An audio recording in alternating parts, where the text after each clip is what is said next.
ஜெபம் செய்வோம்.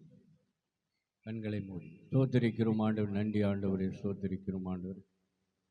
இந்த நல்ல ஆசீர்வதிக்கப்பட்ட இந்த நல்ல காலை வேலைக்காக உமது பிள்ளைகளாகிய நாங்கள் ஆண்டவரே சோதனம் ஒன்று கூடி முடியும் தேவாலயத்தில் வந்து உம்மை நோக்கி பார்க்கிறோம் ஆண்டவரே சோத்திரம். இவ்வளவு நேரமாக நல்ல பாடலை பாடவும், ஆராதனை பாடலை பாடவும், அப்படி ஆண்டவருடைய சமூகத்தில் ஆண்டவர் காத்திருந்து ஜெயமன கிருபை செய்யுங்க. அதுக்காக நன்றி. இப்பொழுதும் ஆண்டவர் உங்களுடைய வேத வசனத்தை நாங்கள் படிக்கிறோம், தியானிக்கிறோம். நீங்கள் பேசுங்க, நாங்கள் கேட்கிறோம். அதன்படி நடக்க கிருபை இயேசு கிறிஸ்து பரம்பிதா. ஆமாம். இப்பொழுது நம்ம உபவாச நாள் எத்தனாவது நாள் வந்திருக்கிறோம்? எத்தனை பேர் வந்தீங்க? எத்தனை நாள், எத்தனை பேர் வந்திருக்கீங்க உபவாச நாள்?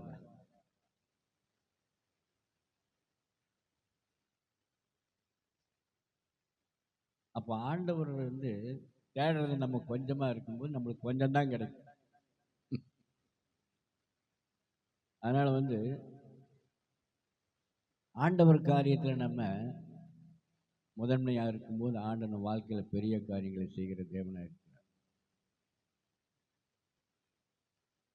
அது 3 நேரம் நம்ம உங்களுடைய ஒரு வசதிக்கு ஏற்றபடி தான் 3 நேரம் வைக்கணும். ஏதாவது ஒரு நேரமாவது ஆண்டவர் சமூகத்தில் ஜெபம் பண்ணிட்டு போங்கிறதுக்கு வேண்டிதான் நம்ம என்ன செய்கிறோம், அது செய்கிறோம். இல்லாட்டி ஒரே நேரத்தில் வச்சுட்டு நம்ம போயிடலாம், இல்லைன்னு சொல்லி. ஆனால் உங்களுடைய சௌகரியத்துக்கு வேண்டி தான் நம்ம என்ன பண்ணுறோம், 3 நேரம், காலையில் 5லேருந்து ஒரு 6, 6:15 வரைக்கும், அப்புறம் மதியானம் ஒரு 12லேருந்து 1, சாயங்காலம் 7லேருந்து 8.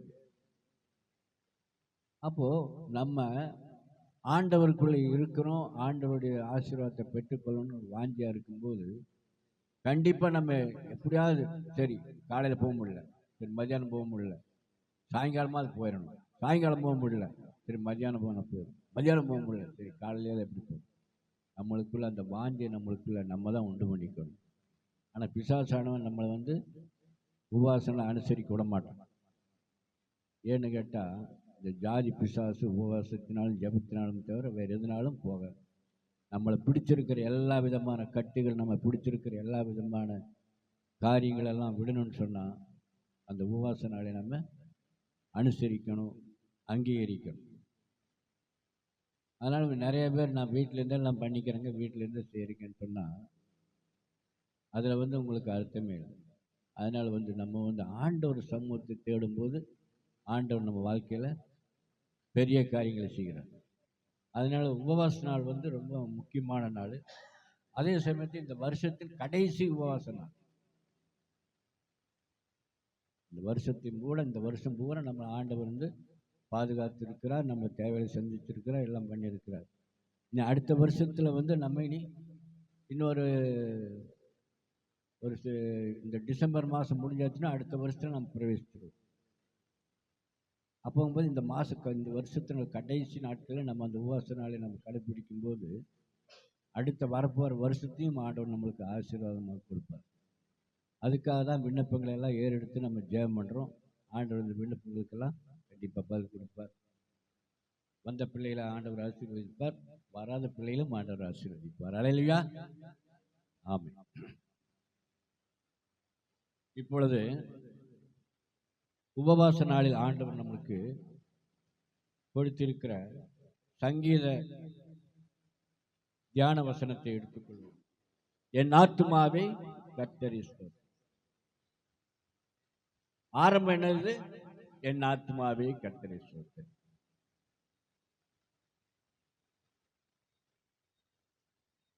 இந்த 104ஆம் சங்கீதத்தை நம்ம இப்ப படிச்சிருக்கிறோம். இந்த 104ஆம் சங்கீதத்துல எவைகளை குறித்து எழுதியிருக்கிறது?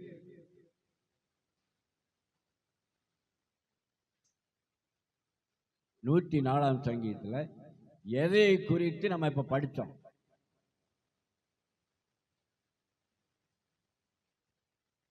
ஆண்டவருடைய சிருஷ்டிப்புகளை குறித்து நாம் இந்த இடத்துல பார்த்திருக்கிறோம்.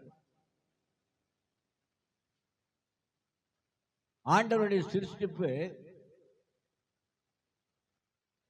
ஆண்டவர் எத்தனை நாள்ல வந்து ஆண்டவர் தன்னுடைய சிருஷ்டிப்பை உண்டு பண்ணினார்? நீங்க பேசணும், அப்பதான் நான் பேச முடியும். 6 நாளும் ஆண்டவர் சிருஷ்டித்து என்ன பண்ணார்? 7ஆம் நாள் ஓய்ந்திருந்தார். அப்ப 6 நாள்ல வந்து முதல்ல என்ன சிருஷ்டித்தார்?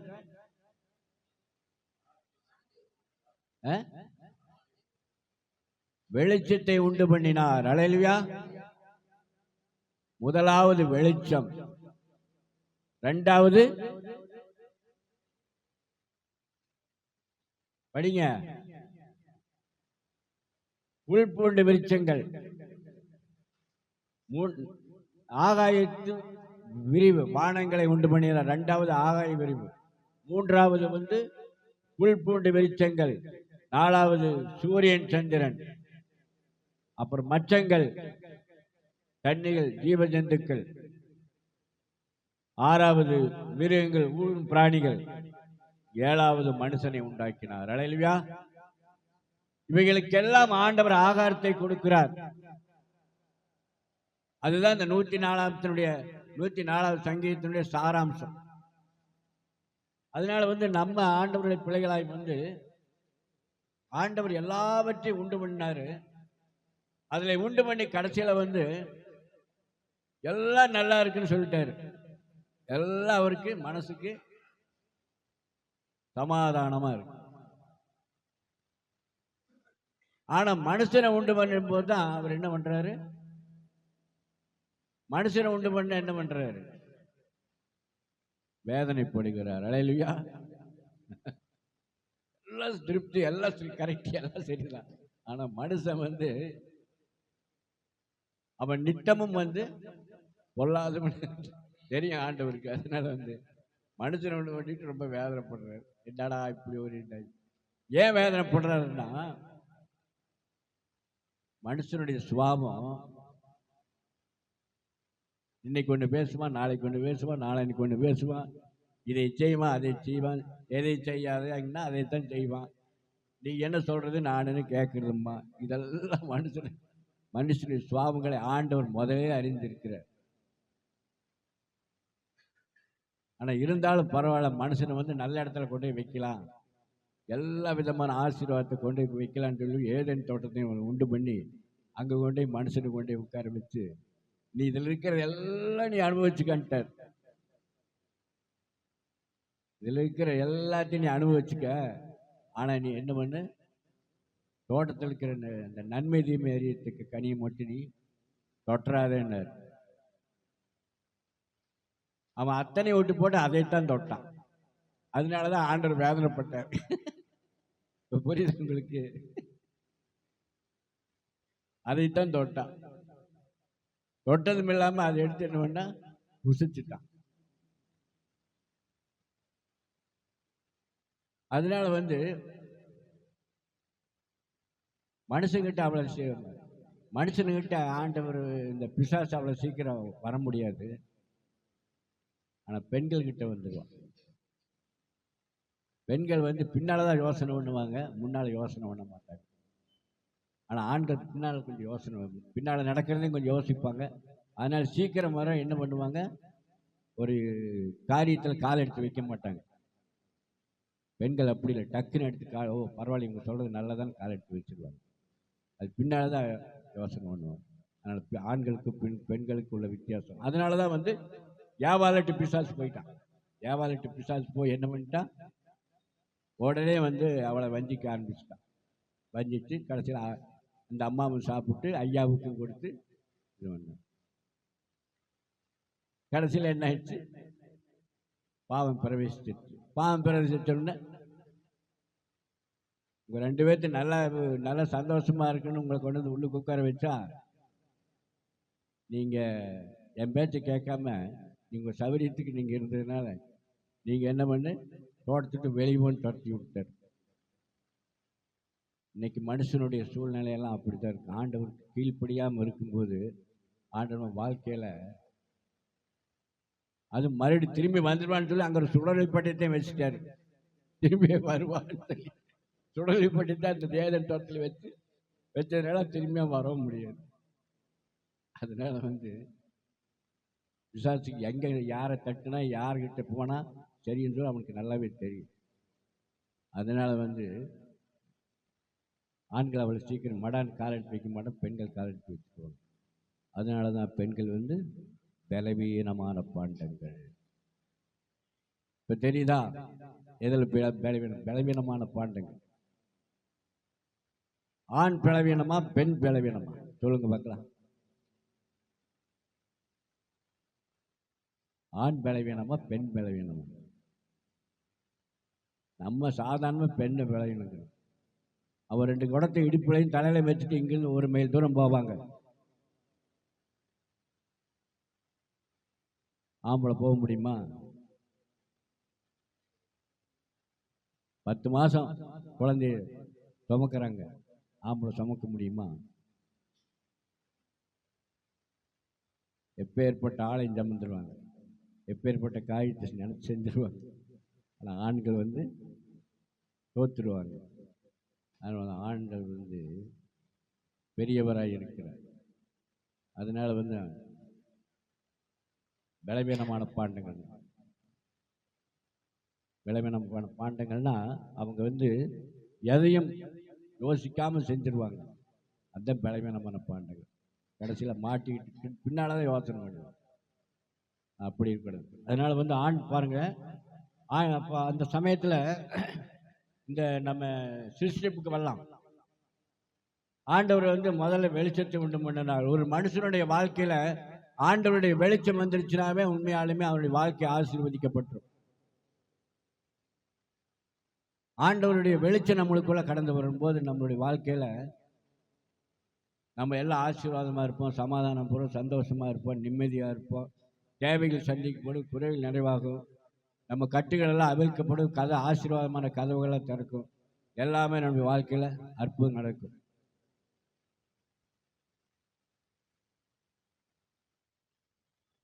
சபைக்கு வர்ற ஒருத்தர் சொன்னாரு, நான் ஒரு சின்ன ஒரு வீட்டில் ஓட்டு வீட்டில் குடியிருந்துட்டு இருந்தேன்.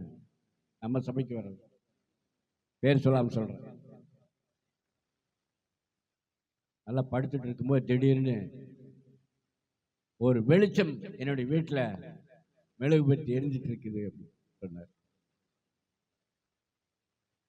அப்ப என்ன ஆச்சு, அந்த இடத்துல இருள் போய் வெளிச்சம் வந்துடுச்சு. அப்புறம் உடனே அவர் சொன்னாரு, அந்த வெளிச்சத்தை நான் பார்த்துட்டு இருக்கும் போது, பாஸ்டர் நீங்களும் உங்க வீட்டுக்கார அம்மா 2 பேரும் சேர்ந்து எங்க வீட்டுக்கு வர்றீங்க. அந்த வெளிச்சம் வந்துடுச்சு. அடுத்தது அவர் என்ன சொன்னார்னா, நான் தூங்கிட்டு இருக்கும்போது என்னுடைய நெத்தியில ஒரு ஒளி ஒண்ணு என் நெத்தியிலேருந்து அப்படி செய்யன்னு மேலே போச்சு. போய் அப்படியே நேரா மேலே போய் அப்படின்னு நினைச்சு எல்லாம் பயங்கரமான சாட்சி. அதுக்கு அடுத்தபடியா என்ன ஆச்சுன்னா, பசங்களுக்கு கல்யாணமாச்சு, முடியாத காரியங்களா முடிஞ்சது. அந்த வீடெல்லாம் எல்லாம் தகர்க்கப்பட்டு எல்லாம் ஆர்சி வீடு கட்டி, 2 பசங்களுக்கு ஆர்சி வீடு கட்டி நல்லபடியா இன்னைக்கு சுகமா எல்லாம் முடியாத காரியத்தை ஆண்டவர் முடிய வைத்தார். வெளிச்சம் வந்துருச்சு. இந்த நாள் வந்திருக்கிறவங்க ஒவ்வொருடைய வாழ்க்கையில் ஆண்டவர் வெளிச்சத்தை கொடுக்கிறார். அல்லேலூயா. இதோ இருள் பூமியையும் காரில் ஜனங்களையும் மூடும், ஆனால் கர்த்தர் உண்மையில் உதிப்பார், அவருடைய மகிமை உண்மையில் காணப்படும். குருடனை அறியாத வழியில் நடத்தி தெரியாத பால் அழைத்து கொண்டு கோணலை நேர்படுத்தி கரடமுடைய செவ்வாய்ப்படுத்தி அது செய்து முடித்து கூடவே இருப்பார். அல்லேலூயா. ஆண்டவர் நம்ம கூட இருக்கிறார், நம்மளை ஆசீர்வதிக்கிறார், நம்மளை கனப்படுத்துகிறார், நம்மளை மேன்மைப்படுத்துகிறார். ஆகவே ஆண்டவருடைய பிள்ளைகளுக்கு சகல விதமான காரியங்களும் ஆண்டவர் கொடுக்கிற தேவனாக இருக்கிறார். அதுதான் ஆண்டவருடைய சிருஷ்டிப்புல முதல் வெளிச்சம். அந்த வெளிச்சம் வந்துருச்சுன்னு சொன்னா எல்லா காரியங்களும், நடக்காத காரியங்கள், திறக்காத வாசல் எல்லாம் திறக்கும், எல்லாமே ஆசீர்வாதமா இருக்கும். எல்லாம் சமாதானமாக இருக்கும், எல்லாம் சந்தோஷமாக இருக்கும். நம்மளுக்கே இப்படிப்பட்ட ஒரு காரியம் நடக்குமா, நம்மளே திகைச்சு போயிருப்போம். அந்த அளவுக்கு ஆண்டவர் பெரிய காரியங்களை செய்வார். அதனால தான் ஆண்டவருடைய வெளிச்சம் நம்மளுக்குள்ள வரணும், நம்ம இருதயத்துக்குள்ள வரணும். அல்லேலூயா. அடுத்தபடியாக ஆண்டவர் ஆகாய விரிவை உண்டு பண்ணினார், வானத்தை உண்டு பண்ணினார். அப்போ வானத்தை உண்டு பண்ணான்னு சொன்னா அந்த வானத்தில் என்னென்ன காரியங்கள் இருக்குது அதெல்லாம் வானம் நம்மளுக்கு ஒரு போர்வையா இருக்குது. மனுஷன் போய் போய் பார்க்கிறான், செவ்வாய்க்கு போறான், புதனுக்கு போறான், அங்க போறான், வியாழனுக்கு போறான், என்னென்னமோ போறான், சர்வத்துக்கு போறான். ஆனா வானம் எங்க இருக்குன்னு இது வரைக்கும் யாரும் கண்டுக்க முடியல. கிழக்குக்கு மேற்குக்கு எவ்வளவு தூரம் இருக்குன்னு கண்டுபிடிக்க முடியல. கடைசியில் என்ன கண்டுபிடிச்சான்னா பூமி உருண்டைன்னு கண்டுபிடிச்சிட்டான். இதுதான் அவன் கண்டுபிடிச்சது. அதனால ஆண்டவருடைய படைப்புகள் பயங்கரமா இருக்கு. புல் பூண்டு விருட்சங்களை ஆண்டவர் உண்டு பண்ணியிருக்கிறார். புல் பூண்டு விருட்சங்கள் இன்னைக்கு நாட்டு வைத்தியம் தெரியும், இன்னைக்கு இங்கிலீஷ் வைத்தியம் தெரியலன்னு சொல்லி போட்டு நாட்டு வைத்தியத்துக்கு போறோம். நாட்டு வைத்தியம் என்னன்னா புல் பூண்டு விருட்சங்கள். ஆண்டவர் படைத்த ஒவ்வொரு விதமான இதுல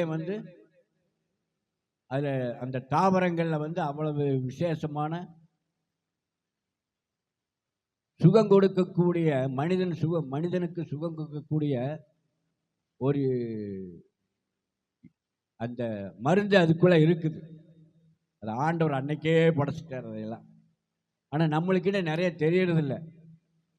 இதை சாப்பிட்டாதான் நம்மளுக்கு சுகமாகும். அதே ஏதோ ஒரு சிலது நம்ம தெரிஞ்சிருக்கிறோம். அதை சளிக்கு அதை சாப்பிடுங்க, இதை சாப்பிடுங்கன்னு சொல்ல. அதுக்கு தனியாக இயற்கை வைத்தியம்னு ஒன்று இருக்கு. அதில் போனால் அவங்க அதை சாப்பிடு இதை சாப்பிடனாலும் சொல்லுவாங்க. அதனால தான் ஆண்டவர் என்ன புல் பூண்டு விருட்சங்களை உண்டு பண்ணினார். அல்லேலூயா. நம்ம சுகமாக இருக்கணும், நல்லா இருக்கணும் அப்படிங்கிறதுக்கு வேண்டி. இங்கிலீஷ் வைத்தியமெல்லாம் அப்புறம் தான் வந்தது, இப்போ தற்சமயம். ஆனால் அதே சமயத்தில் இங்கிலீஷ் வைத்தியம் எடுத்தோம்னா மறுபடி வந்துடும். ஆனால் நாட்டு வைத்தியத்துக்கு கடைப்பிடிச்சிங்கன்னா, இயற்கை வைத்தியத்துக்கு கடைப்பிடிச்சிங்கன்னா அது சரியானபடி செஞ்சிட்டோம்னா கடைசி வரைக்கும் நம்ம மறுபடியும் அந்த வியாதி நம்மளை திரும்பி வராது. அதுதான் ஆண்டவர் புல் பூட்டு விருட்சங்களை ஆண்டவர் உண்டு பண்ணினார். அடுத்தது 4வது ஆண்டவர் என்ன பண்ணார்? சூரியன் சந்திரனை உண்டு பண்ணினார். சூரியன் இல்லாமல் நம்ம எந்த காரியம் செய்ய முடியுமா? பாருங்க, மணி 8:45 ஆச்சு, இன்னும் சூரியனை காணும். தாவரங்களுக்கு சூரியன் வேணும், மனிதன் வாழ்வதற்கு சூரியன் வேணும், ஜீவராசிகள் வாழ்வதற்கு சூரியன் வேணும். சூரியன் சந்திரன் இல்லைன்னா ஒன்றுமே பண்ண முடியாது. நைட்டில் சந்திரன் வேணும், சூரியன் வேணும். பகலில் சூரியன் இல்லாமல் நம்ம எதுவுமே செய்ய முடியாது. அதனால் ஆண்டவர் எவ்வளவு ஞானமாய் மனுஷனை வாழணும், அவன் சமாதானமாக இருக்கணும், சந்தோஷமாக இருக்கணும் அப்படின்னு சொல்லி ஆண்டவர் சிருஷ்டிப்புகளை எல்லாம் அப்படியார் ஆண்டவர் படைக்கிறார். ஆனால் மனிதனும் தந்திரமான காரியங்களை செய்து கொண்டு இருக்கிறான். அடுத்தது பாருங்க, மகா மச்சங்களையும் தண்ணீரின் மேல் ஜீவ ஜந்துக்களை எல்லாம் உண்டு பண்றார். மீன், அப்புறம் தண்ணீரில் வாழக்கூடிய எல்லாம் என்னென்ன இருக்குது அதெல்லாம் நம்ம சாப்பிட்டு சந்தோஷமா இருக்கணும்னு சொல்லி மீன் எடுத்துட்டு வாங்கன்னு சொல்றோம்ல, அதில் எத்தனை வகையான மீன் இருக்கு. நல்ல டேஸ்டான மீனெல்லாம் வாங்கிட்டு நம்ம சமைச்சு சாப்பிட்றோம். மனுஷன் சாப்பிட்றதுக்கு ஆண்டவர் எப்படியெல்லாம் ஆண்டவர் சிருஷ்டிக்கிறான்னு பாருங்க. ஆண்டவர் பெரியவர், ஆண்டவர் மகத்துவம் உள்ளவர், அவர் மாறாதவர். நம்ம நல்லா இருக்கணும், நம்ம ஆசீர்வாதமாக இருக்கணும், நம்ம உடம்பு கெட்டு போகக்கூடாது, நம்ம எல்லா விதத்திலும் சாப்பிட்டு சந்தோஷமாக சுகமாக இருக்கணும்னு சொல்லி ஆண்டவர் இப்படிப்பட்ட காரியங்களெல்லாம் அவருடைய சிருஷ்டிப்பில் ஆண்டவர் கொண்டு வந்திருக்கிறார். தண்ணீரில் எல்லா விதமான, கடலில் இருக்கக்கூடிய எல்லா விதமான இதுகளெல்லாம் நம்ம உண்டு சந்தோஷமாக இருக்குன்னு சொல்லி ஆண்டவர் செய்கிறார். அடுத்தது பாருங்க, மிருகங்களை எல்லாம் உண்டு பண்றார். எத்தனாவது நாள்ல? 6வது நாள்ல மிருக ஜீவன்கள், சிங்கம், புலி, கரடி எல்லாத்தையும் உண்டு பண்றாரு. எல்லாத்தையும் உண்டு பண்ணி, ஆனா இவைகளுக்கு எல்லாம் வந்து ஆண்டவர் என்ன பண்றாரு? ஆகாரம் கொடுக்கிறார். பார்த்தீங்களா? அது அந்த வேத வசனம் பண்ண பாருங்க. அந்த வசனம் 11ஆம் வசனம் பாருங்க. அவைகள் வெளியின் ஜீவனங்களுக்கெல்லாம் தண்ணீர் கொடுக்கும், அங்கே காட்டு கழுதைகளும் தங்கள் தாகத்தை தீர்த்துக் கொள்ளும், பூமியிலிருந்து ஆகாரம் உண்டாகும்படி அவர் மிருகங்களுக்கு புல்லையும் மனுஷனுக்கு உபயோகமான பயிர் வகைகளும் முளைப்பிக்கிறார். மனுஷனுடைய இதயத்தை மகிழ்ச்சியாக்கும் திராட்சரசத்தையும் அவனுக்கு முளைப்பிக்கிறார். உண்டு பண்ணும் எண்ணெயும் மனுஷனுக்கு இருதயத்தை ஆதரிக்கும் ஆகாரத்தை விளைவிக்கிறார். ஆண்டவர் எவ்வளவு ஞானமாய் செய்கிறார் பாருங்க. நம்ம நல்லா இருக்கணும், நல்ல ஆசீர்வாதமும் சமாதானமா உண்டு பூசிட்டு சமாதானம் பாருங்கன்னு சொல்லி ஆண்டவர் இந்த காரியத்தையெல்லாம் செய்கிறார். அப்புறம் பாருங்க, நீர் இருளை கட்டளையிடுகிறீர், ராக்காலமும் அதிலே சகல காட்டு ஜீவனங்களுக்கும் நடமாடும். இருட்டில் தான் வந்து சிங்கம், புலி, கரடி, யானை எல்லாம் வந்து என்ன பண்ணும்? நடமாடிட்டு இருக்கும். ஆனால் அதே சமயத்தில் வந்து மனுஷன் நடமாட்ட மாட்டான். மனுஷன் நல்லா தூங்கிட்டு இருப்பான், வீட்டுக்குள்ளே படுத்து தூங்கிட்டு இருப்பான். பூனை கீனை அது இது நாய் எல்லாம் வந்து என்ன பண்ணும்? இரவில் தான் அது வெளியே வரும், போகும், எல்லாம் பண்ணும். ஆனால் கடைசியில் பகலாகும்போது அது அதனுடைய குகைகளுக்கும் அதுக்கும் இதுக்கும் அதனுடைய இடங்களுக்கு போய் சேர்ந்துடும். மனுஷன் என்ன பண்ணுவான்? பகல் எந்திரிச்சு வேலைகளுக்கெல்லாம் போய் சம்பாதிச்சு நல்லபடியாக ஆகாரத்தை நம்ம கொண்டு வந்து நம்ம வீட்டில் சாப்பிட்டு சந்தோஷமாக. ஆண்டவருடைய காரியங்கள்லாம் பயங்கர மகத்துவமானது. ஆனால் நம்மளும் சிங்கமொழி காட்டுகள்லாம் ஒன்று சேர்ந்துட்டோம்னா என்ன ஆகும்? பொழப்பு ஒன்றுமே செய்ய முடியாது. அதனால் ஆண்டவர் அதாவது அந்தந்த காலங்களில் கரெக்டாக நீ நைட்டில் வா, நைட்டில் மட்டும்தான் நீ வரணும் அப்படி சொல்லி மிருக ஜீவன்களை ஒரு பக்கம் ஒதுக்கிட்டார். மனுஷன் என்ன பண்ணிட்டார்? நீ நைட்டில் நல்லா தூங்கி எந்திரி அப்படி நல்லா தூங்கி எழுந்திரிச்சு காலையில் எழுந்திரிச்சுன்னா வேலை வெட்டிக்கெல்லாம் போய் அவன் வேலைக்கு போய் சம்பாதிச்சு சாப்பிட்டு சுகமாக இருக்க முடியும். இது ஆண்டவருடைய காரியங்கள். சூரியன் உதிக்கையில் அவைகள் ஒதுங்கி தங்கள் தாபரங்களில் படுத்துக் கொள்ளும். சூரியன் உதிக்கையில் அவைகள் தங்கள் தாபங்களில் படுத்து, சூரியன் எந்திரிச்சு வரும்போது அந்த மிருகங்களெல்லாம் என்ன பண்ணும்? புலி, சிங்கம், கரடி அது இது எல்லாமே போய் எல்லாம் அதனுடைய இதில் போய் ஒதுங்கிடும். சூரியன் உதிச்சோன்னா யார் வர்றா?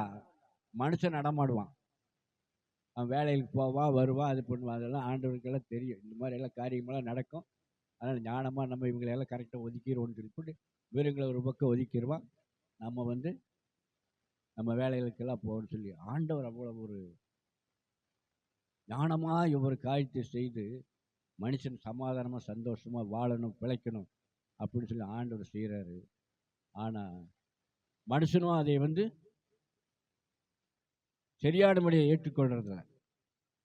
அப்பொழுது மனுஷன் சாயங்காலம் மட்டும் தன் வேலைக்கு தன் பண்ணைக்கு புறப்படுகிறான். கர்த்தாவே, உமது கிரிகள் எவ்வளவு திரளாய் இருக்கிறது, அவைகளை எல்லாம் ஞானமாய் படைத்தீர். பூமி உம்முடைய பொருள்களினால் நிறைந்திருக்கிறது.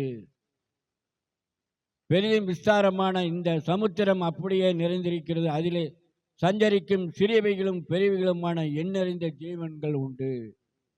கடலுக்குள்ள எண்ணறிந்த ஜீவன்கள் உண்டு. நல்லா நம்ம அடித்து புசித்து பிடிச்சி கொண்டு வந்து சாப்பிட்டு சந்தோஷமா இருந்த ஜீவனுள்ள தேவன் இன்றைக்கு நம்மளுக்கு கொடுக்கிறார். அல்லேலூயா. அதனால் ஆண்டவர் பெரியவராக இருக்கிறார். அதிலே கப்பல்களோடும் அதில் விளையாடும்படி நீர் உண்டாக்கின திமிங்கிலங்களும் உண்டு. கடலுக்குள்ள எத்தனையெல்லாம் இருக்கு பாருங்க. இன்னும் கடலில் வந்து இன்னும் இருக்கக்கூடிய பிராணிகளையெல்லாம் இன்னும் இருக்கக்கூடிய இதெல்லாம் யாரும் இன்னும் கண்டுபிடிக்க முடியல. மனுஷனுடைய மூளைக்கு அதெல்லாம் அப்பாற்பட்டது. ஆண்டவருடைய காரியம் ரொம்ப பெரியது. ஏதோ அவனால் தெரிஞ்சது தான் வந்து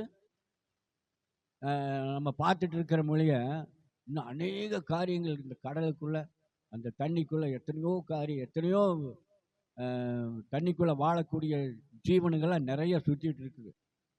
இன்னும் அதுக்கு மனுஷன் கண்டுபிடிக்க முடியல. அது கண்டுபிடிச்சா அதுக்கு பேர் வைக்க முடியறதில்ல. ஏதோ ஒரு சும்மா அது ஒரு சில இதெல்லாம் கண்டுபிடிச்சிட்டு அவன் என்ன பண்ணுறான்னா ஏதோ 4-5 பேரை வச்சுட்டு இருக்கிறான். மத்தி மீன், அந்த மீன், இந்த மீனுன்ட்டு பேரை வச்சுட்டு ஐல, சம்பா என்னென்னமோ சொல்லிட்டு வச்சுட்டு இருக்கிறான். ஆனால் அதுக்கு மேலான காரியங்கள்லாம் உள்ளுக்கு இருக்குது. அப்புறம் கடைசியில் போய் ஆழத்தில் போய் என்ன பண்ணிட்டான், என்னோட ஒரு பாறை மாதிரி இருக்குன்னு சொல்லி போய் கண்டுபிடிச்சிட்டான். அது கடைசியில் பார்த்தா அது திமிங்கலம். அதுக்கு ஒரு பேர் வச்சுட்டா திமிங்கலன்னு. இது இது எல்லாத்தோட மீறுதுரா இது அப்படின்னு. அதனால ஆண்டவருடைய சிருஷ்டிப்பு, ஆண்டவருடைய காரியங்கள்லாம் பயங்கரமா இருக்கு. 20ஆம் வசனம் பாருங்க. நீர் உம்முடைய ஆவியை அனுப்பும் போது அவைகள் சிருஷ்டிக்கப்படும். நீர் பூமியின் ரூபத்தையும் புதிதாக்குகிறீர். கர்த்தருடைய மகிமை என்றென்றைக்கு விளங்கும். கர்த்தர் தம்முடைய கிரிகளினாலே மகிழ்வார். பூமியை நோக்கி பார்க்க அவைகள் அதிரும். அவர் பர்வதங்களை தொட அவைகள் புகையும். ஆண்டவர் பார்த்து என்ன வேணா செய்யலாம். அதனால் ஆண்டவருக்கு கீழ்ப்படிந்திருக்கும் போது ஆண்டவர் நம்ம வாழ்க்கையில் பெரிய காரியங்களை செய்கிறார். ஆதி ஆமத்திலேருந்து வெளிப்படுத்தல் வரைக்கும் எடுத்துட்டிங்கன்னா கீழ்ப்படிதல் தான். ஒரு மனுஷன் ஆண்டவருக்கு கீழ்ப்படிந்திருக்கும் போது, மனம் திரும்பும் போது, கெட்ட காரியங்களை விட்டு அவன் நல்லவனாக மாறும்போது ஆண்டவர் வாழ்க்கையில் பெரிய காரியங்களை செய்கிறார். அல்லேலூயா. அதனால தான் சங்கீதக்காரர் தாவீது சொல்கிறார், நான் உயிரோடு இருக்கும் என் கர்த்தரை பாடுவேன், நான் உள்ளளவும் என் தேவனை கீர்த்தனம் பண்ணுவேன், நான் அவரை தியானிக்கும் தியானம் இனிதாக இருக்கும், நான் கர்த்தருக்குள் மகிழ்வேன், பாவிகள் பூமியிலிருந்து நிர்மூலமாகி துன்மார்க்கர் இனி இராமற் போவார்கள், என் ஆத்துமாவே கர்த்தரை ஸ்தோத்திரி. அல்லேலூயா. அதனால இந்த 104ஆம் சங்கீதத்தில் ஆண்டவருடைய சிருஷ்டிப்புகளை குறித்து ஆண்டவர் அதுக்கு ஏற்ற நேரத்த காலங்கள் எல்லாவற்றையும் ஆண்டவர் கொடுக்கிறார். இதையெல்லாம் உண்டு பண்ணி ஆண்டவர் நம்மளை ஆளும்படி செய்கிறார். அல்லேலூயா. இதெல்லாம் உண்டு பண்ணி மனுஷன் இதெல்லாம் நம்மளுடைய கட்டுப்பாட்டுக்குள்ள அதை கொண்டு வந்துட்டார். அதனாலதான் இன்னைக்கு மனுஷன் யானை அடக்கிறான், சிங்கத்தை அடக்கிறான். சர்க்கஸ்ல போய் பாருங்க, சிங்கத்தை அடக்கிட்டு இருப்பான், நரியை அடக்கிட்டு இருப்பான், அது பண்ணிட்டு இருப்பான். அதனால இந்த காரியமெல்லாம் மனுஷன் இதெல்லாம் உண்டு பண்ணி நம்மளுடைய கண்ட்ரோல் ஆண்டவர் எல்லாத்தையும் கொண்டு வந்துட்டார். இப்போ மனுஷன் எவ்வளவு மேன்மையானவன்னு பாருங்க. ஆண்டவர் சகல காரியங்களை ஆண்டவர் செய்கிற தேவனாக இருக்கிறார். ஆகவே ஆண்டவருடைய இந்த 104ஆம் சங்கீதத்தில் இருக்கிற சாராம்சமெல்லாம் இப்போ இருக்கு. சரி, நம்ம இன்னொரு வசனத்தை படிப்போம். யோசுவா 1ஆம் அதிகாரம் 5ஆம் வசனத்தை நம்ம வேத வசனத்துக்கு வருவோம், தியானிப்போம். நீ உயிரோடு இருக்கும் நாளெல்லாம்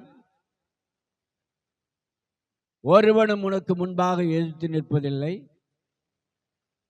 நான் மோசேயோடு இருந்தது போல நான் உன்னோடும் இருப்பேன்.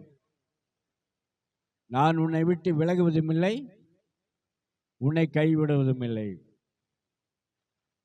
யோசுவா பதவி ஏற்கும் போது திகைத்துக் கொண்டிருக்கிறார். மோசே எத்தனையோ அற்புதங்களை அதிசயங்களை செய்தார், எல்லாம் பண்ணார். அவர் போல நம்மளாம் செய்ய முடியாது அப்படின்னு சொல்லி ரொம்ப இருக்கும்போது ஆண்டவர் மோசேக்கு ஒரு தைரியமான வார்த்தை சொல்றார், நீ பயப்படாது, நீ உயிரோடு இருக்கும் நாளெல்லாம் ஒருவனும் உனக்கு முன்பாக எதிர்த்து நிற்க முடியாது. இந்த நாளில் ஆண்டவருடைய வார்த்தை உங்களை நோக்கி வருகிறது. நீங்க உயிரோடு இருக்கும் நாளெல்லாம் ஒருவனும் உங்களுக்கு எதிர்த்து நிற்க முடியாது. நான் மோசையோடு இருந்தது போல் நான் உன்னோடு இருப்பேன். இந்த நாளில் உங்களை நோக்கி ஆண்டவருடைய வார்த்தை வருகிறது, நான் மோசையோடு இருந்தது போல உன்னோடு இருப்பேன். யோசுவாவுக்கு சொன்ன வார்த்தை உங்களுக்கு ஆண்டவர் இந்த நாளில் சொல்லுகிறார். நான் உன்னை விட்டு விலகுவதும் இல்லை, உன்னை கைவிடுவதும் இல்லை என்று சொல்றார். ஆண்டவர் ஒரு நாள் கைவிட மாட்டார். அவர் பாதுகாப்பார், ஆசீர்வதிப்பார், கனப்படுத்துவார், மேன்மைப்படுத்துவார். ஆண்டவருடைய வார்த்தைக்கு நம்ம கீழ்ப்படிஞ்சு ஆண்டவருடைய பிள்ளையாக இருக்கும்போது சகலமும் நன்மைக்கு எதுவாய் நடக்கும். அல்லேலூயா. நான் இந்த நாளில் காலையில்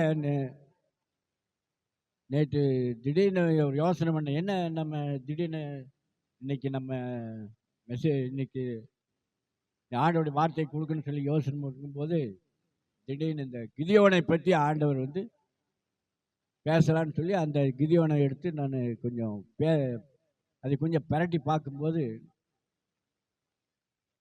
உண்மையாலுமே ஆண்டவர் ஆண்டவருடைய வார்த்தைக்கு ஆண்டவருடைய வார்த்தைக்கு நம்ம கீழ்ப்படியும் போது, அவருடைய வார்த்தைக்கு செவி கொடுக்கும் போது ஆண்டவர் நம்ம கூடயே இருக்கிறார். அல்லேலூயா. பாருங்க, கிதியோனுக்கு விரோதமாக மீதியானியர்கள் எழும்பி வர்றாங்க. என்ன பண்ணாங்க, அந்த இஸ்ரவேல் ஜனங்களை முறியடிக்கிறாங்க, வாழவே விட மாட்டேங்கிறாங்க. அவங்களுடைய தேசத்தில் விளையக்கூடிய எல்லா விதமான பயிர்களையும் எல்லாத்தையும் நாசம் பண்ணுறாங்க, எல்லாத்தையும் இது பண்ணுறாங்க. இருக்கும்போது அந்த இஸ்ரவேல் ஜனங்களால் ஒன்றுமே பண்ண முடியல. என்ன பண்ணுறது? இப்படி ஒரு பிரச்சனை, இப்படி ஆட்கள், மோசமான ஜனங்கள் நம்மளை தேசத்தை இது பண்ணுறாங்க, வாழவே விட மாட்டேங்கிறான்னு சொல்லிட்டு அதில் எல்லாருமே ரொம்ப சோர்ந்து போயிருக்கிறாங்க. அதில் கிதியோனுங்கிற ஒரு மனுஷனை ஆண்டவர் எழுப்புறார். அந்த கிதியோனுங்கிற மனுஷனை வைக்கப்பிள்ளைகள் களத்தில் போரடிச்சிட்டு இருக்கிறான். அவனை பார்த்து ஆண்டவர் என்ன பண்ணுறது, பராக்கிரமசாலிங்கிறார். பயந்துட்டு இருக்கிறவனை பார்த்தான். இன்னைக்கு நீங்கள் பயந்துட்டு இருக்கிறீங்களா? பயப்படாதீங்க, ஆண்டவர் உங்களோடு இருக்கிறார். அல்லேலூயா. கிதியோனை பார்த்து ஆண்டவர் என்ன சொல்ற, பயப்படாதே, பராக்கிரமசாலிங்கிறார். எப்பேற்பட்ட வார்த்தை பாருங்க. என்ன ஆண்டவரே, மீதியானீர் அப்படி ஜனங்க அப்படியா கடலத்தனையா இருக்கிறாங்க, மணலத்தனையா இருக்கிறாங்க, அவங்களால ஒண்ணுமே பண்ண முடியும், நீங்க இப்படியெல்லாம் சொல்றீங்க சொல்லி உடனே நீங்க எனக்கு ஒரு வார்த்தையை கொடுங்க ஆண்டவர்னு சொல்லி. அப்போ உடனே கிதியோன் என்ன பண்றாரு, கேட்குறார், நீங்க சொல்றது உண்மைதான், நான் வர்றேன், எல்லாம் செய்கிறேன். ஆனால் அதே சமயத்தில் நான் சொல்றது நீ அதுக்கு சரின்னு சொன்னால் உண்மையால அது உங்கள் வார்த்தைன்னு சொல்லி நான் நம்புறேன்னு சொல்லி போட்டு உடனே என்ன பண்ணுறாரு, ஒரு களத்தில் தோல் போடுறாரு. அந்த இடத்துல மட்டும் மழை பெய்யணும், மற்றெல்லாம் காஞ்சி கிடக்குன்னு சொல்லிப்பார். அதே மாதிரி மழை பெய்யுது, அந்த இடத்துல சுற்றிலும் காஞ்சி கிடக்குது. அடையாளம், ரெண்டாவது அடையாளம், சுற்றிலும் மழை வேணும், அந்த இடத்துல மட்டும் அந்த தோல் இருக்கிற இடத்துல இந்த மழை பெய்யணும் அப்படின்னு சொல்லி போட்டு அப்படின்னு சொல்லும்போது அதே மாதிரி ஆண்டவர் அவனுக்கு ஒரு அடையாளத்தை கொடுத்தார். இந்த நாள் நம்ம வாழ்க்கையில நம்ம என்ன பண்றது, நம்மளுக்கு இன்னொரு ஒரு காரியம் நம்மளுக்கு நிறைவேறாம இருக்குது. நம்ம எப்படி எதை வச்சு நம்ம முன்னால போறது, எதை வச்சு, எந்த காரியத்தை வச்சு நம்ம வாழ்க்கையை ஆரம்பிக்கிறது, என்ன பண்றதுன்னு சொல்லி நம்ம மனசுல போராட்டங்கள் இருக்கு. ஏன்னா மனுஷன் நொடிக்கு எப்படி வேணா பேசுவான். நாக்கு இல்லாத நாக்குல எலும்பு இல்லாத நாக்கு எப்படி வேணா பேசும். அதனால நல்லவனா கெட்டவனா எப்படி என்னங்க ஒண்ணுமே தெரியாது. அதனால ஆண்டவர், நான் இந்த காரியத்தில் நான் இறங்குறேன், ஆனா எனக்கு ஒரு அடையாளத்தை காட்டுங்கன்னு சொல்லுவாங்க. கிதியோன் அதான் கேட்டான்.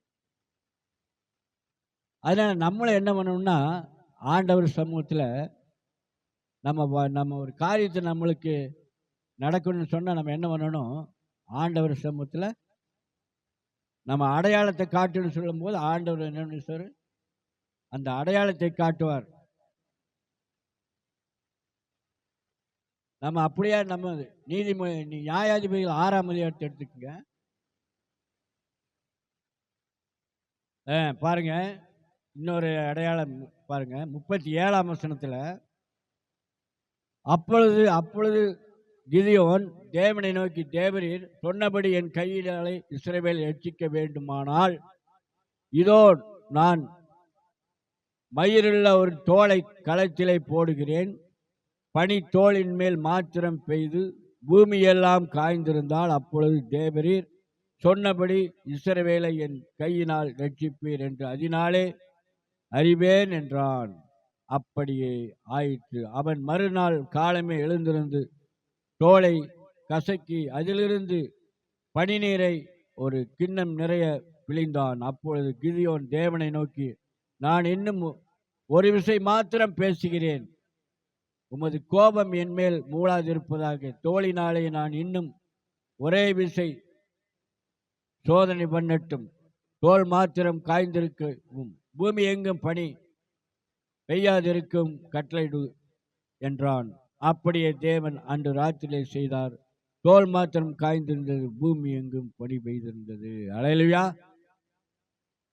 நான் சொன்னேன் இல்லைங்க, அதுதான். அப்போ பாருங்க, நம்ம வாழ்க்கையில் அடையாளத்தை கேட்க வேண்டும். அடையாளத்தை கேட்கும்போது ஆண்டவர் உடனே அடையாளத்துக்கு சொல்லுவார்.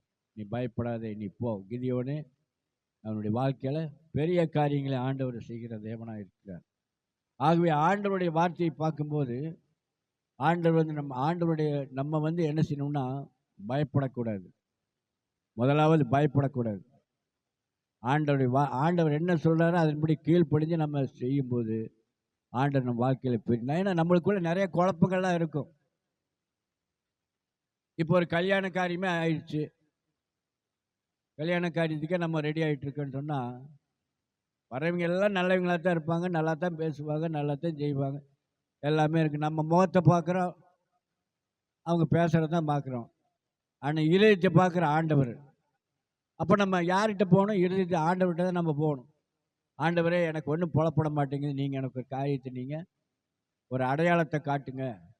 அப்போ நான் இந்த காரியத்தில் நான் ஆரம்பிக்கிறேன், இந்த காரியத்தை தலையிடுறேன்னு சொல்லி நம்ம ஆண்டவர் சமூகத்தில் வேண்டும்போது ஆண்டவர் என்ன பண்ணுறாரு? வழிகளை எல்லாம் வாய்க்க செய்வார். அல்லேலூயா. அப்படியே வரையிலெல்லாம் வாய்க்க செய்யும்போது அந்த இடத்துல என்ன பண்ணுவார்? ஆண்டவர் நம்ம வாழ்க்கையில் பெரிய காரியங்களை செய்து முடியாத காரியத்தை முடிய வைக்கிற தேவனாக இருக்கிறார். ஆகவே நம்ம எதுக்குமே ஆண்டவரை தான் நாடி போகணும், ஆண்டவரை தான் தேடணும், ஆண்டவருக்கு தான் முக்கியத்துவம் கொடுக்கணும். அப்படியா இருக்கும்போது ஆண்டவர் என்ன பண்ணார்? பெரிய காரியங்களை செய்வார். இந்த கிதியோன் உடனே ஆண்டவர் என்ன பண்ணார்? பராக்கிரம ஒழிச்சிட்டு பயந்துட்டு இருந்தவனை போய் ஆண்டவர் பராக்கிரமசாலின்னு மாற்றி, உடனே ஆண்டவர் அதே மாதிரி ஆண்டவர் வார்த்தை காரியங்களை எல்லாம் அடையாளத்தை கொடுத்தோன்னா அவனுக்கு என்ன போச்சு? நல்ல ஒரு பூஸ்ட் சாப்பிட்ட மாதிரி ஆயிடுச்சு. ஓ, ஆண்டவர் அடையாளத்தை கொடுத்துட்டாரு, இனி நம்ம இறங்கிடலான்னு சொல்லி போட்டு இறங்கிட்டு கடைசியில் இறங்கி பார்க்கும்போது கடைசியில் அந்த ஜனங்களெல்லாம் இஸ்ரவேலுக்கு விரோதமாக இருந்த ஜனங்களெல்லாம் என்ன பண்ணாங்க? அவ்வளவு கடல் தனியாக நிற்கிறாங்க, இவன் முடிச்சு போடலான்னு சொல்லி. ஆனால் ஆண்டவர் என்ன பண்ணாரு? கடைசியில் அந்த பயந்துட்டு இருக்கிறாங்க பாருங்க, கொஞ்சம் பேர் பயந்துட்டு இருக்கிறவங்கள பார்த்து, எத்தனை பேர் பயந்துட்டு இருக்கிறாங்கன்னா, அப்புறம் அவங்களெல்லாம் ஆண்டவர் கிதியோன் என்ன பண்ணிட்டாரு? அனுப்பிச்சு வச்சுட்டார். கொஞ்சம் பேர் அனுப்பிச்சு வச்சுட்டு கடைசியில் என்ன பண்ணிட்டாருன்னா, 300 பேர்த்தை மட்டும் ஆண்டவர் கிதியோன் தேர்ந்தெடுக்கிறான். இந்த 300 பேர்த்தை வச்சு கடலத்தனையான ஜனங்களையும் சமுத்திரத்தில் வானத்தின் நட்சத்திரங்கள் போல இருக்கு ஜனங்களை எல்லாம் என்ன சங்கரித்து போட்டு கடைசியில் கிதியோனுக்கு ஆண்டவர் ஒரு பெரிய ஜெயத்தை கொடுத்தார். ஜெயத்தை கொடுத்து ஆண்டவர் பெரிய காரியங்களை செய்தார். நம்ம வாழ்க்கையில் நம்ம என்ன செய்யணும்னா, நம்ம ஆண்டவருக்கு முக்கியத்துவம் கொடுக்கும்போது நம்ம ஆண்டவர் சமூகத்தில்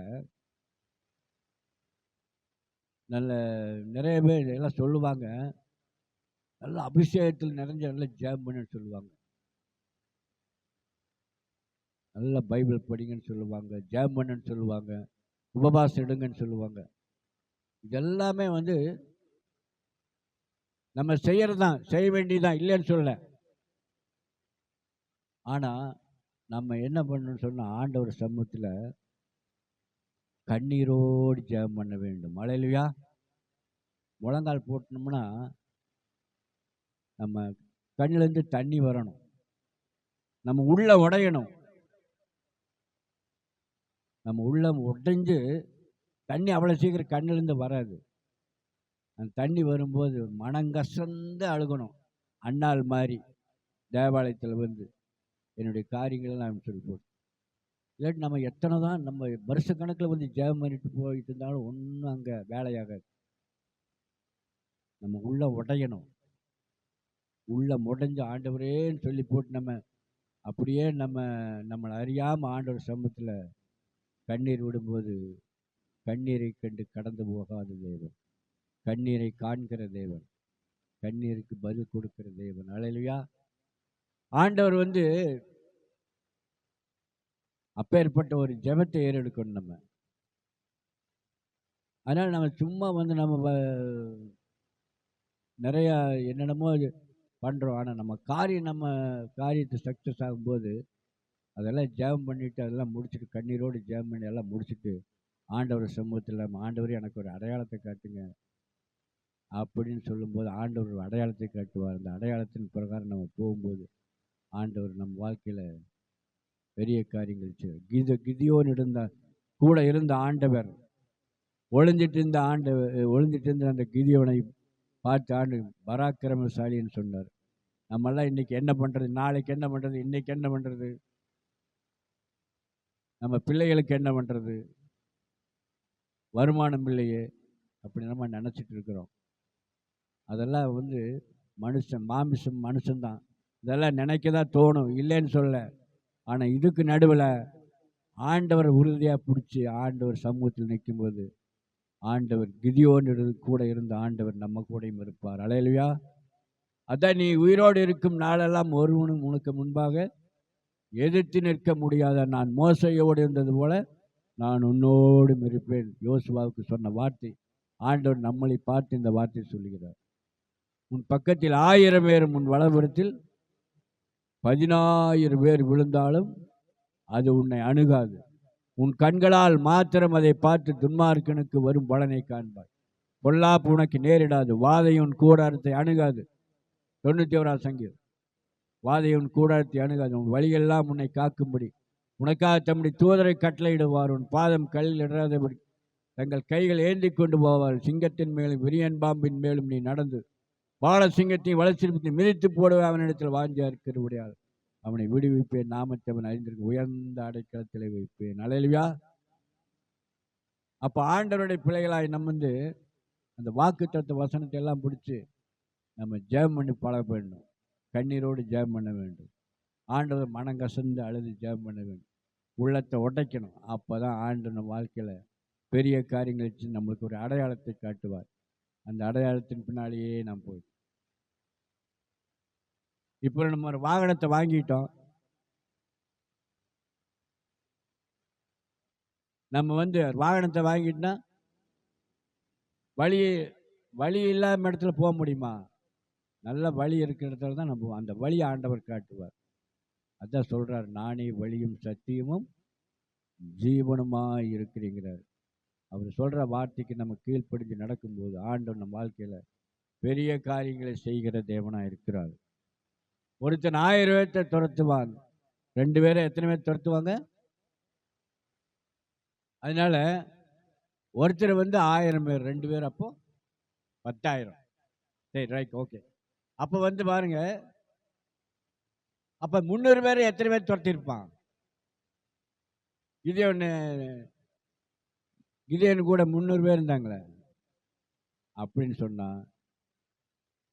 அது எவ்வளவு லட்சமான ஜனங்க வந்தாலும் சரி, கோடிக்கணக்கான ஜனங்க வந்தாலும் சரி, ஆண்டவருடைய வார்த்தை அவன் அந்த அடையாளத்தை வாங்கிட்டு அவன் தைரியமாக கிளம்பி போகிறான். யுத்தம் ஜெயமாய் முடிந்தது. கிதியோன் பக்கம். சரி, இதெல்லாம் வந்து பார்க்கும்போது ஏன் இந்த கிதியோனுக்கு பிரச்சனை நடந்தது? இப்பேற்பட்ட காரியம் வந்தது. 6ஆம் அதிகாரம் 1ஆம் வசனம் படிங்க.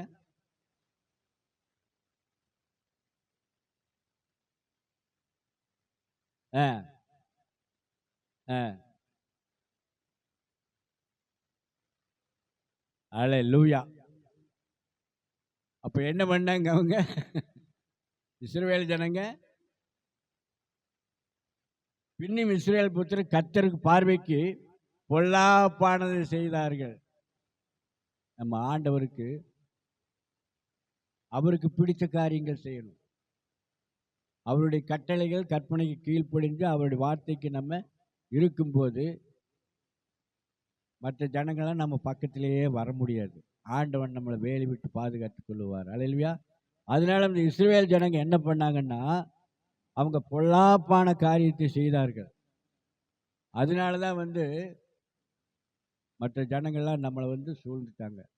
அதனால ஆண்டவருடைய உத்தரவு இல்லாமல் நம்மளை யாரும் ஒன்றும் பண்ண முடியாது. ஆண்டவருடைய பிள்ளைகளை நம்ம உயிரோடு இருக்கும் நாளெல்லாம் ஒருவனும் நமக்கு டச் பண்ணுவார். நிறைய பேர் நிறைய இடத்துல சொல்கிறாங்க, ஐயோ அந்த ஊழியக்காரரை அடித்து போட்டாங்க, அந்த விசுவாசி அடித்து போட்டாங்க, அந்த தேவாலயத்தை நொறுக்கி போட்டாங்க அப்படின்னு சொன்னான். நம்மகிட்ட ஏதோ ஒரு மிஸ்டேக் இருக்குது. அல்லேலூயா.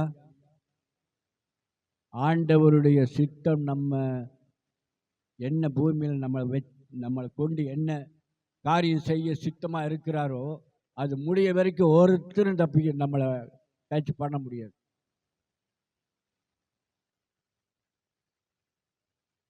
ஒரு காரியத்தை சொல்கிறேன். நான் சின்ன பையனாக இருக்கும்போது இந்த பவர் ஹவுஸ்கிட்ட நான் கிராஸ் கட் ரோட்டில் நடந்து போயிட்டு இருக்கும்போது